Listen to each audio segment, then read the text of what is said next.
Pre-recorded from Indiana. I'm David. I'm not gonna be spamming this video.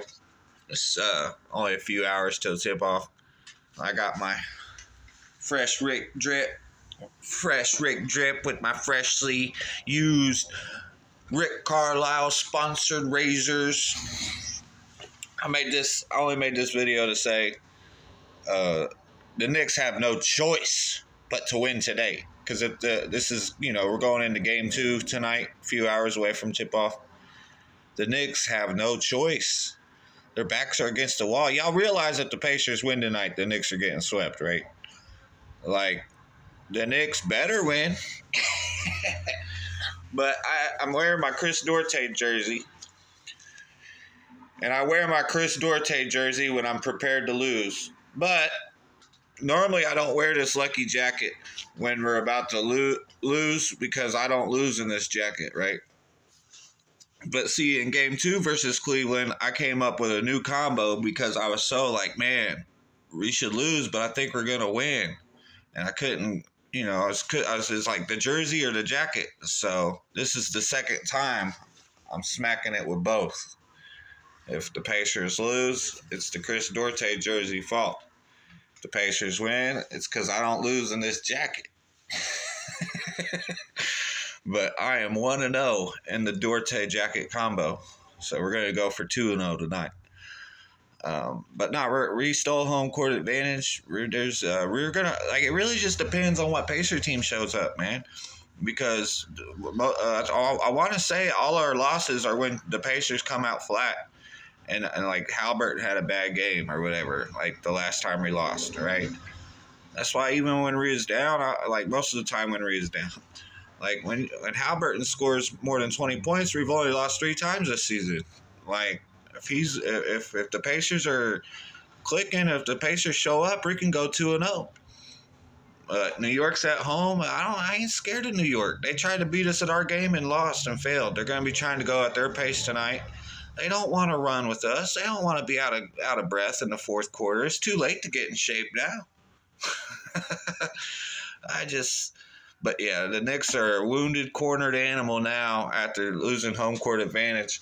Their backs are against the wall. It's hard to imagine either one of those teams are going to play as good as they just did last game. Only last game, they both couldn't miss a shot in the first half. There was no defense being played.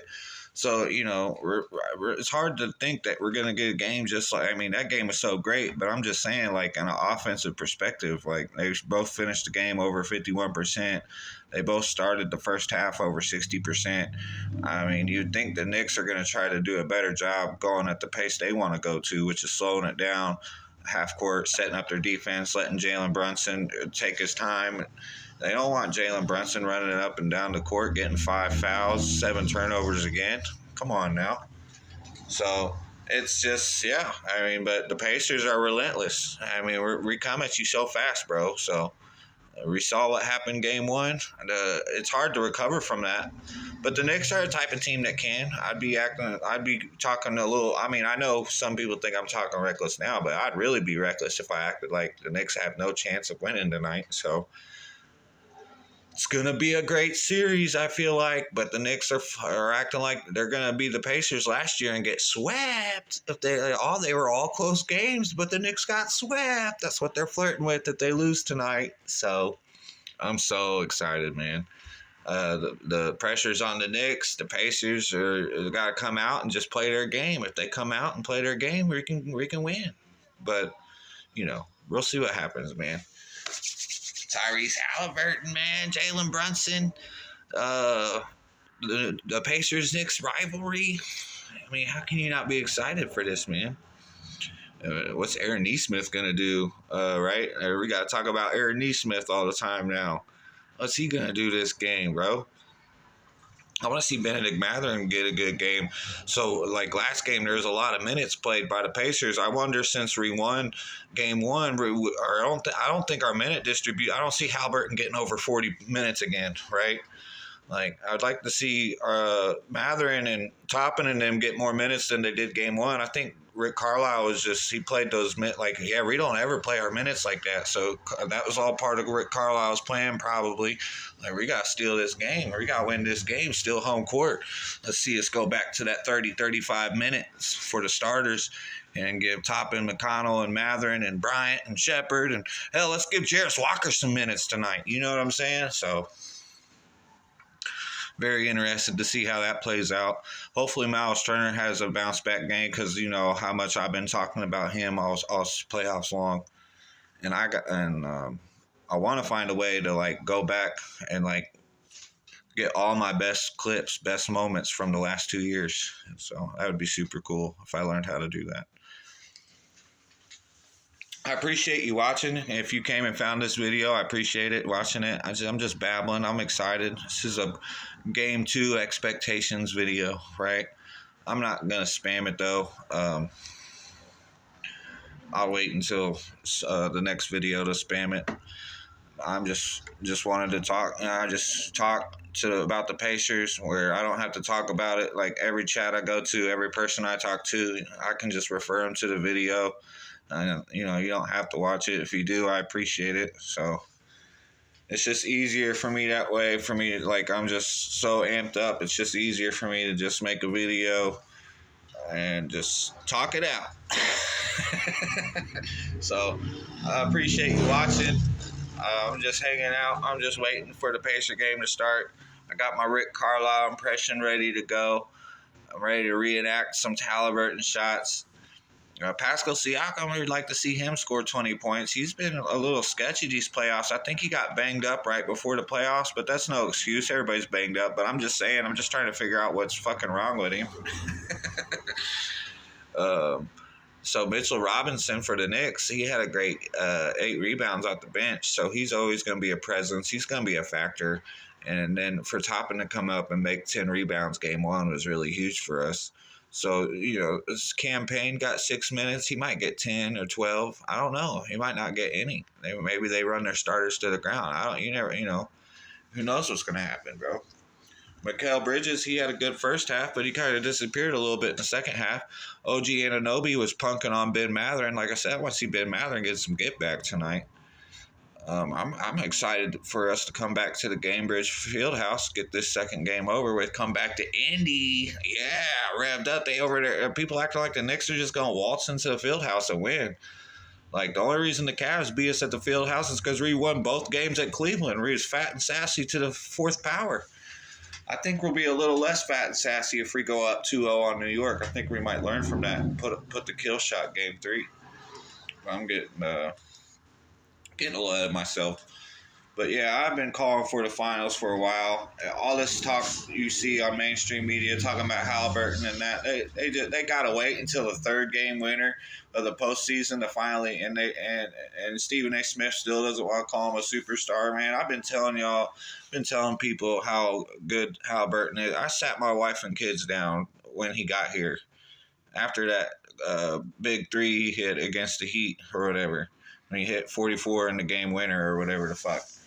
Like, sat him down like, this dude's the future. Remember the name. Study the game. Like, right. This is before he even made the playoffs last year, bro. I've been on Tyrese Halliburton's bandwagon. I've been projecting and forecasting the Pacers' success. So, excuse me if I'm excited and I keep saying I told you so, because it's just how it is. That's just the way it is. And when the Pacers win the finals, things will never be the same. This is the beginning of a dynasty. So, excuse me. We're winning the finals, man. I believe it. Y'all gonna have to hurt us. You're gonna have to pray. You're gonna have to put something. There's nothing standing in our way. I'm not scared, bro. And I can't wait to see all these cheerleaders and all these haters and all these fucking casual ass motherfuckers that don't know shit who are still hating. So I mean, if you're with us now, and you know somebody asked me if I was mad, people are jumping on the bandwagon. Not really. I mean, I'll be more mad when we're winning like after we win a championship. I might start talking shit. But anyone that's willing to join our bandwagon now, like I'm not a big fan of Paul Pierce and who's the other guy jumping on our bandwagon? It's Paul Pierce and somebody. You got Colin Coward. Like, there's people out there that's like they might be jinxing us. But Skip Bayless is a big Thunder guy and SGA guy, and SGA just won the MVP. So Skip Bayless probably jinxing them. You know what I mean? Like, so I'm ready, bro. Trying to think what else I could talk about. Um, yeah, like how cool. Oh, Ben Shepherd was technically the guy. He's like got 7 minutes in the game one. He's the guy that knocked the ball out of Mikal Bridges' hands. That was the last time the Knicks touched the ball. So I think that's funny. We are a team. Pacers are a unit. The best team left in the playoffs. That's why we will win the finals. Repass it, too. Repass it like a motherfucker. We go 100 miles per hour and pass the ball. You never know who's going to go off. Neesmith game 1, Neimark game 2, Miles Turner game 3, Matherin game 4, Siakam and Halliburton can, like those are the guys that are more likely to go off. TJ McConnell scored 30 points this season and we lost that game, but he still scored 30 points. Anybody could. Obi Toppin's had 30 points a couple of times. Anybody on the Pacers can get hot and just be like, blow your mind. And we've been Pacer fans, real Pacer fans, we've been watching this. We've been seeing it coming. I realize I talk too much for some Pacers fans liking, but being humble didn't get me nowhere with the Pacers. I know what I'm seeing out here. I'm confident in what we're doing. I believe in, like Rick Carlisle told me to.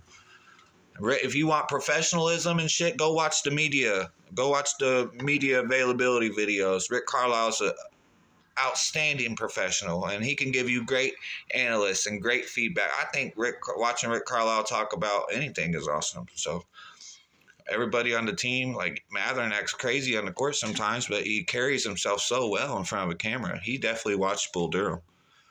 So I expect the Knicks better win. That's really, I've talked about some players I want to see. OG Anunoby was playing. I said that. What do we talk about the Knicks? We know what Brunson and Towns can do. The Knicks better win today. They're going to get swept if they don't. I'm excited for the game. I think the Pacers can win, but I realize the Knicks better win and should win. The Pacers can win. That's what makes this a great series. This is Eastern Conference Finals. Pacers out here making it look easy. Oh, shit. I'll be back. Call me back.